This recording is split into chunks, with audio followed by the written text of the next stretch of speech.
music yangu, nyimbo zangu zote.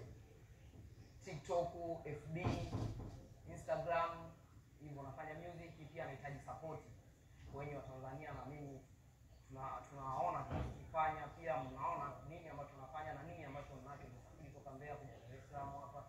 Sio kuangalia jiji au kuangalia mataa, kuja kufanya kazi. Nataka nipate hapa studio kubwa, niingie nifanye video, nifanye audio, lakini pumzi na power naishiwa, lakini inabidi nipate mtaji mkubwa nao wa kwenda. Naamini Mungu yupo tu. Inawezekana kwa kila kitu. Na mtazamaji wa ITV Super Brand, habari ya dunia, umewaona hao mamwamba wote. Huyu ana video 8, huyu ana video 6.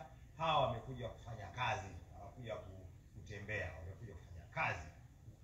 Endelea kuwasapoti hawa ili wafike kule wanapohitaji kwenda. Support yako ndio tegemeo lao hawa. Naitwa Rajab Zomboko, usiondoke. Sehemu ya pili inafuata.